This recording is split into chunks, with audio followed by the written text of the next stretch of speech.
Hello friends, let's start today's class. चलिए आज का क्लास चालू करते हैं। और आज के क्लास में हम एक नया टॉपिक के साथ आए हैं। ये टॉपिक है पोस्ट मौर्यन।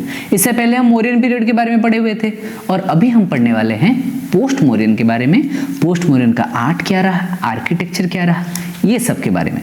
ओके, रेफरेंस के लिए मैंने लिया है एनसीईआरटी का history of Indian arts part 1 का बुक, और इसको हम पढ़ेंगे लाइन बाय लाइन एक एमसीक्यू के हिसाब से कि क्या क्या डिटेल्स रहा, क्या क्या चीज़ें को बहुत ध्यान देने वाली चीज़ें और क्या क्या माइन्यूट लेवल पे हम पढ़ सकते हैं। So friends, let's start the class.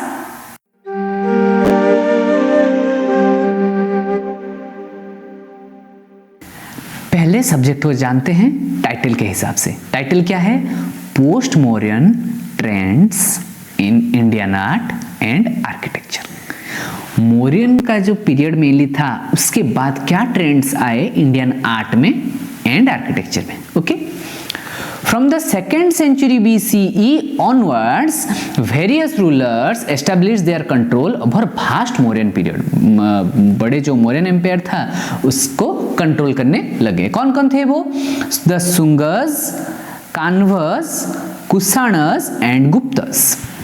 ये मेनली 4 थे जो नॉर्थ को कवर कर रहे थे। किसको कवर कर रहे थे? नॉर्थ दिशा में रहे सुंग, कान्व, कुषाण एंड गुप्त। ये सारे लोग नॉर्थ पार्ट को कवर किए। सेंट्रल इंडिया कौन कवर किया? Satavahana, Ikshvakus, Abhiras, Vakatakas. In the southern and western India में भी ये सारे लोग आए। जैसे सेंट्रल इंडिया में सतवाहन, इसावाकुज आए, अभिरस एंड बाकतकस साउदर्न में आए, नॉर्थ में आए सुंगस, कान्वस, ये सब आए। Incidentally, the period of the 2nd century BCE also marked the rise of main Brahmanical sects. जो ब्राह्मणिकल सेक्ट्स थे या फिर जो ब्राह्मण कल्चर था वो भी धीरे धीरे बढ़ने लग गया। Okay, the such as Vaishnavas and Shaivas. जब ब्राह्मणिकल सेक्ट्स बढ़े तो मेनली वैष्णव एंड शैव ये बढ़ने लगे ज़्यादा से ज़्यादा। There are numerous sites dating back the 2nd century BCE in India. Some of the prominent example and the finest sculpture are found at Vidisha, भारहूत Madhya Pradesh, Bodhgaya Bihar, जाग्यपेटा Andhra Pradesh, Mathura Uttar Pradesh, Khandagiri Udayagiri Odisha, भज near Pune and Pauni near Nagpur Maharashtra. ये सारा चीज़ों को एक बार अच्छे से ध्यान रखना है, कौन सी जगह क्या क्या रहा और कहाँ कहाँ पे मेनली फाइनेस्ट स्कल्पचर मिले पोस्ट मौर्यन ट्रेंड्स में।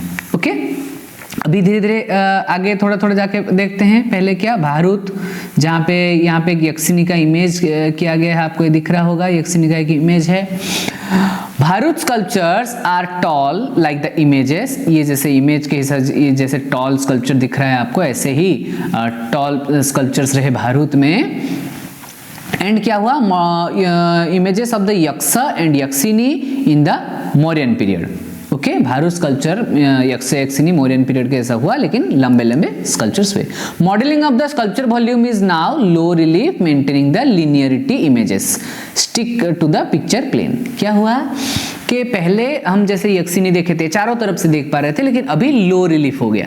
ओके, अभी लो रिलीफ इमेजेस आए। Illusion of 3 dimensionality shown in the tilted perspective. थोड़ा पर्सपेक्टिव में थोड़ा सा 3 डायमेंशन का इल्यूजन भी बनाया गया।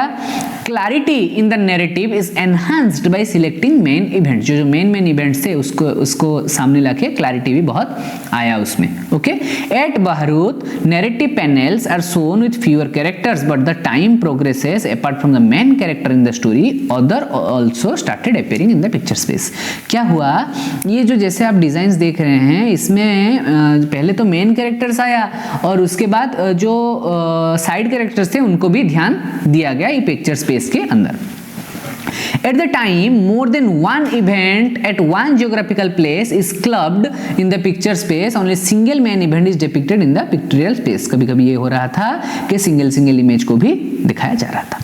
Availability of the space is utilized to the maximum by the sculptor space को बहुत अच्छा पूरा कवर कर रहे थे. Folded hands of the narratives as well as the single figures of the Yakshas Yakshinis are shown flat clinging the chest. Yaksha and Yakshi का जो भी इमेज हो रहा था.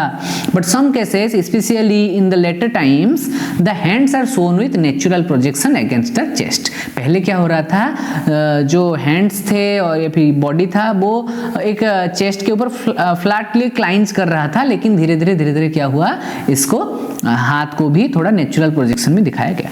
Who are working at the collective level, ये जो हो रहा था जब वो कलेक्टिव लेवल पे काम कर रहे थे ऐसे आ रहा था. Okay, understand the methods, 1 minute. Understand the methods of carving. Initially dressing the surface on stone slabs appear the main concern. Later the human body other forms are sculpted. पहले क्या हुआ, पहले वो सरफेस को ड्रेस किया जाता था अच्छे से और उसके बाद जो ह्यूमन फॉर्म वगैरह आते थे उसको बनाया जाता था. Due to shallow carving of the picture surface, projection of hands and feet was not possible. कभी-कभी हैंड और फीट को बहुत अच्छे से नहीं बना पा रहे थे. There is a general stiffness in the awkward position in the feet. तो इसीलिए जो पैर हो रहा था या फिर कुछ बॉडीज का ये हो रहा था वो थोड़ा स्टिफ दिख रहा था.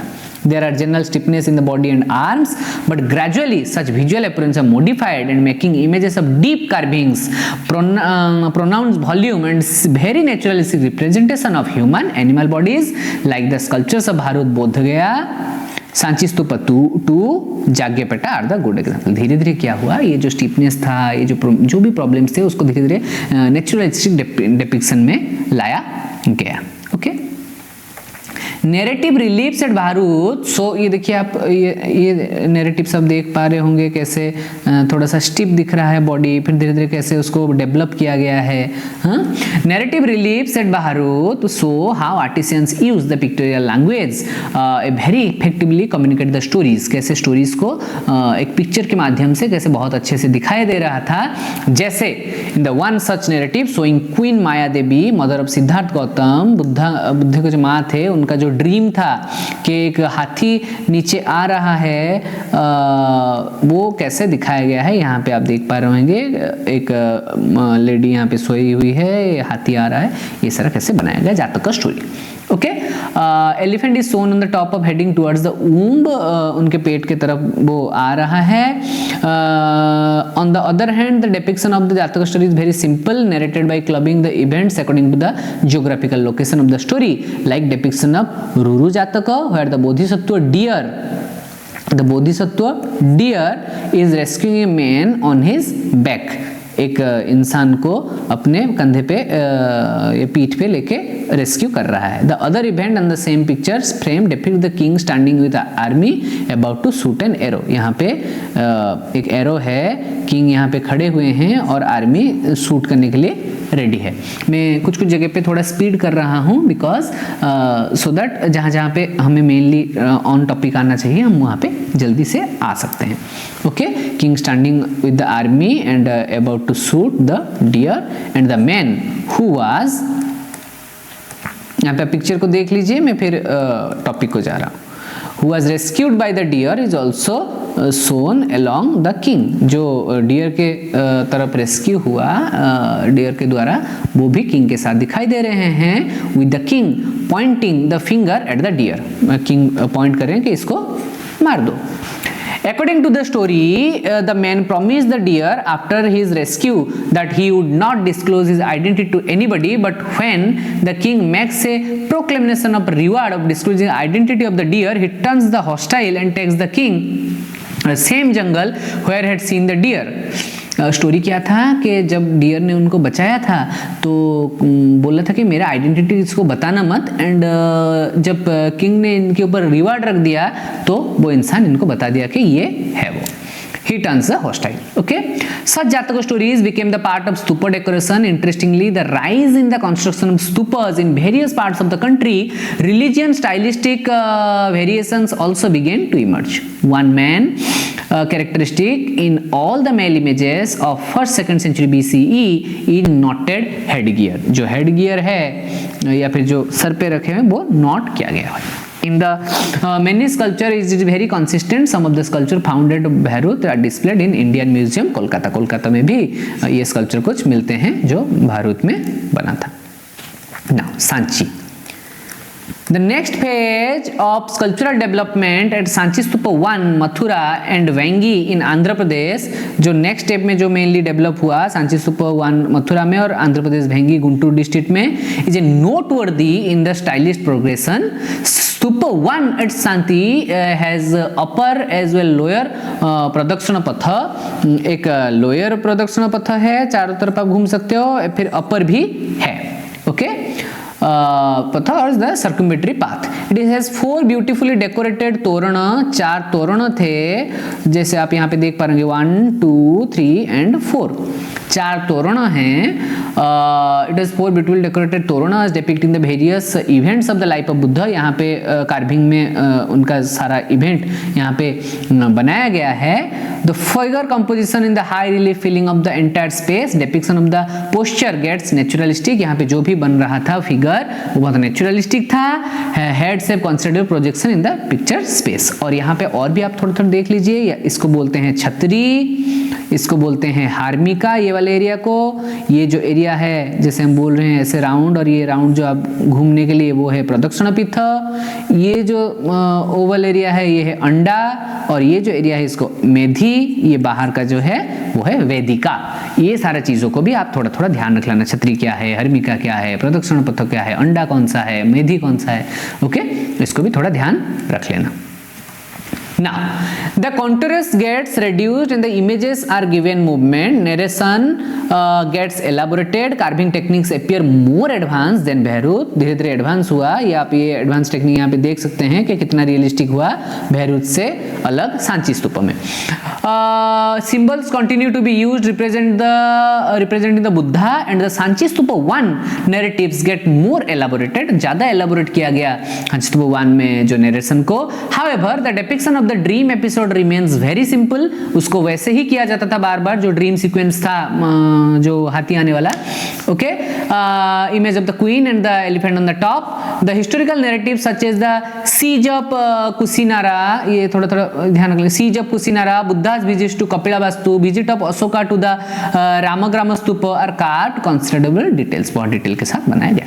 In Mathura, image of the period bear the same quality but are different depiction in psychoeconomics detail. Mathura में सेम चीजें थे, थोड़ा अलग डिटेल में बनाया गया. सो फ्रेंड्स, आज के लिए इतना ही.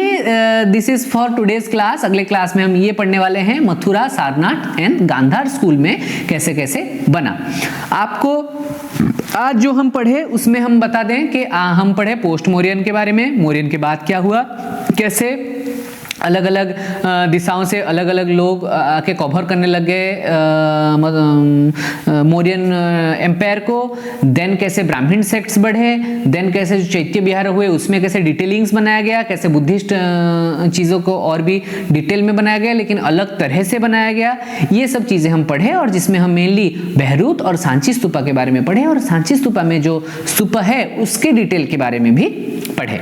So this is for today's class, and on the next class हम पढ़ने वाले हैं मथुरा, सारनाथ एंड गांधार स्कूल. आपका कुछ डाउट है तो आप मुझे कमेंट में बताएं, और अगर आपको वीडियो अच्छा लग रहा है तो आप उसको सब्सक्राइब करें, लाइक करें और खूब सारा शेयर करें. आपके इजी रीडिंग के लिए मैंने एक नोट बनाया है. ये नोट को आप एक बार चेकआउट कर सकते हैं, डिस्क्रिप्शन में इसका लिंक है, तो आप उसको भी देख सकते हैं, जहाँ पे मेन डिटेल्स को बहुत ही कम शब्दों में बनाया गया है. और ये तो MCQ हम ऐसे कर ही रहे हैं, और ऑन द नेक्स्ट क्लास हम इसके और डिटेल में पढ़ने वाले हैं. So thank you so much. मिलते हैं नेक्स्ट क्लास में.